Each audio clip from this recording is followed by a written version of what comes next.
ఈ జరుగుతున్న పరిణామాలు చూస్తుంటే పాకిస్తాన్కి ఏం పెద్ద వ్యూహం ఉన్నట్టు లేదు, పిరికితనం తప్ప. ఏదో వెళ్దాం, కొడదాం, ఏదో చేద్దామని.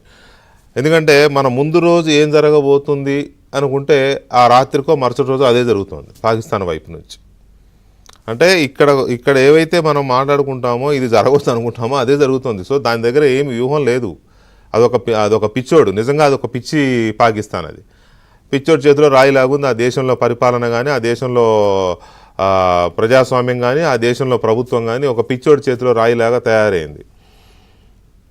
నిన్ననే అనుకున్నాం ఈ రాత్రికి ఏమైనా జరగవచ్చేమో అని అనుకున్నాం. నిన్న డిబేట్లో కూడా చర్చకు వచ్చింది. అన్నట్టుగానే రాత్రి చేశారు. కానీ ఏం చేశారు వాళ్ళు? ఇప్పుడు మన ఇందాక విక్రమ్ మిశ్రీ మన విదేశాంగ శాఖ కార్యదర్శి కానీ, లేకపోతే మన ఇద్దరు మహిళా అధికారులు కురేషి గారు కానీ, లేకపోతే వ్యామికా సింగ్ వీళ్ళు చెప్పిన దీని ప్రకారం వివరాలు చూస్తే దాదాపు 3 నుంచి 400 డ్రోన్లతో అటాక్ చేశారు. నిన్న 7:30 నుంచి 9:30, 10 వరకు జరుగుతూనే ఉంది బాంబింగ్, షెల్లింగ్.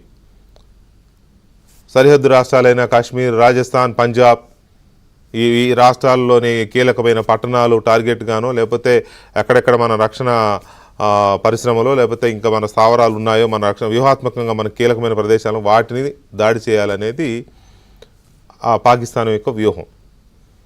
3 నుంచి 400 డ్రోన్లతో ప్రయత్నం చేసింది. ఒక పక్క ఎయిర్ స్ట్రైక్స్, ఇంకో పక్క సరిహద్దుల దగ్గర 100 మంది ఉగ్రవాదుల్ని మళ్ళీ దేశంలోకి, పాక్ ఆక్రమిత కాశ్మీర్లోకి, పాక్ ఆక్రమిత కాశ్మీర్ అనేది నేను ఒప్పుకోవట్లేదు ఆ పదాన్ని, ఇండియన్ ఓన్డ్ కాశ్మీర్, ఐఓకే అది పెట్టుకున్న పేరు కాబట్టి అందులోకి చొరగొట్టాలని ఒక పక్క ఉపరితలం ద్వారా, అటేమో ఆకాశంలో డ్రోన్ల ద్వారా, ఇటు చూస్తే ఉగ్రవాదుల్ని మళ్ళీ పంపించే ప్రయత్నాలు. ఒక్క డ్రోన్ అయినా భూమిని తాకిందా? ఒక్కటి, నాట్ ఈవెన్ సింగిల్ తాకనిచ్చిందా మన ఎయిర్ డిఫెన్స్ సిస్టమ్, మన సుదర్శన చక్రం S-400 ఒక్కదాన్ని కూడా తాకనివ్వలేదు. అంత శత్రు దుర్భేద్యంగా ఉంది మన సిస్టమ్.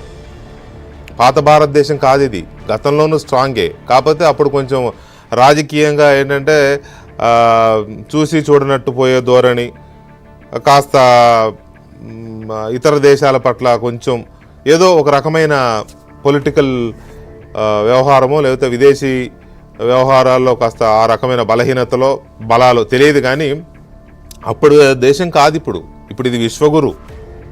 ఇప్పుడు భారతదేశం విశ్వగురు. ఉక్కు సంకల్పంతో ఉన్న భారతదేశం ఇది, ఉక్కు సంకల్పంతో ఉన్న కేంద్ర ప్రభుత్వం ఇది. సో సమస్య లేదు. ఒక్కటంటే ఒక్కటి కూడా భూమిని తాకలేదు. పైగా 3 వార్ ఫైటర్స్ని నేలగూల్చింది. ఒక F-16, 2 JF ఫైటర్స్ని కూల్చేశారు మన వాళ్ళు. ఇటు చూస్తే ఇవి ఒక్క కుక్కైనా సరిహద్దు దాటి లోపలికి రాగలిగిందా? చొరబాటు కోసం ప్రయత్నించిన ఉగ్రవాదులను ఎవరినైతే పంపించాలని చూశారో ఒక్క కుక్క కూడా రాలేదు లోపలికి. పైగా 7 కుక్కల్ని హతమార్చారు మన వాళ్ళే ఎక్స్చేంజ్ ఆఫ్ ఫైర్లో. ఏది వాళ్ళ బోర్డర్లో ఉండగానే ఇంకా రాకముందే 7 కుక్కల్ని, ఉగ్రమూకల్ని కాల్చి చంపారు మన సైన్యం. సో ఇక్కడ ఏ రకంగా చూసినా కూడా పాకిస్తాన్ పరిస్థితి ఏం బాగాలేదు. కాకపోతే అంతే, పిచ్చెక్కిన కుక్క ఏం చేస్తుంది? కనపడిందన్నలా కరవాలనుకుంటుంది. డైరెక్ట్గా యుద్ధం చేయలేక సామాన్య పౌరుల్ని హతమార్చే ప్రయత్నమో, లేకపోతే ఆ సరిహద్దు వెంబడి ఉండే గ్రామాల మీద దాడులు చేయడము, బస్టాండ్లో దాడులు చేయడం, ఇట్లాంటివి చేసే ఒక పిచ్చి ప్రయత్నాలు చేస్తూ ఉంది. సో ఇది ఎంతకాలం కొనసాగుతుంది?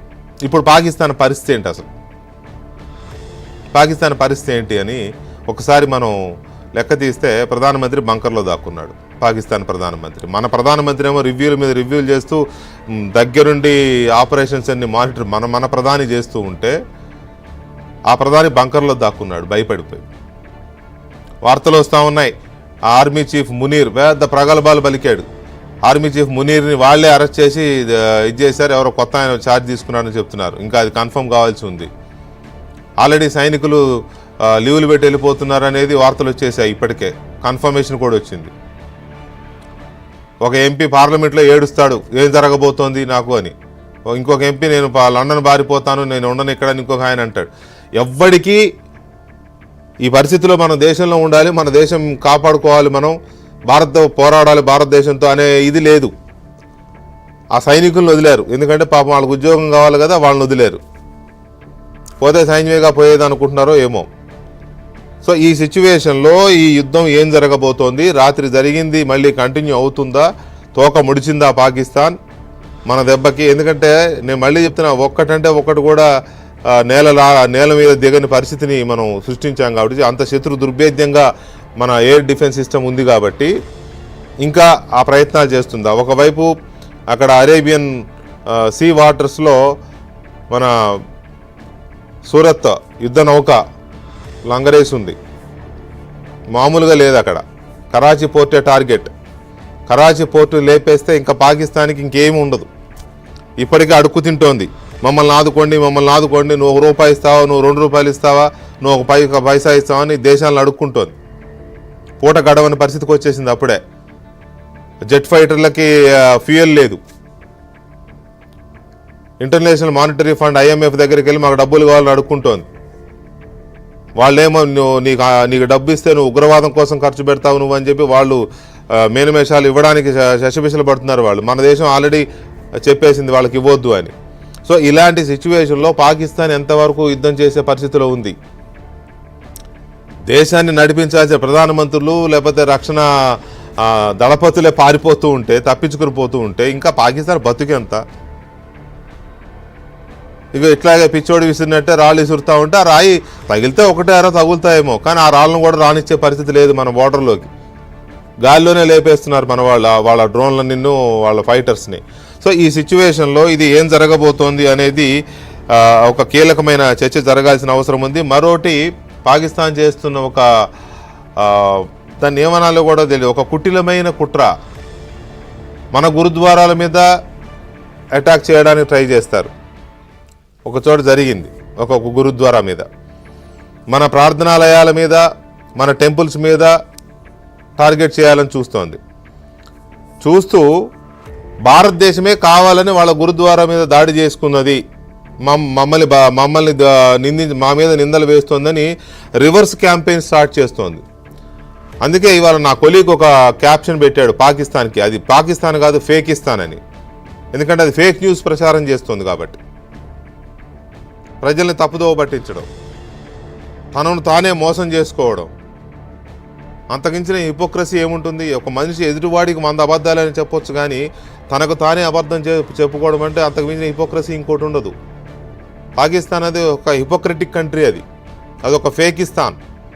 ప్రపంచ దేశాలను అబద్ధాలతో నమ్మించాలని చూస్తున్న పాకిస్తాన్ ఎంతకాలం నమ్మిస్తుంది? అబద్ధాలు చెప్పి ఎంతో కాలం నమ్మించలేదు.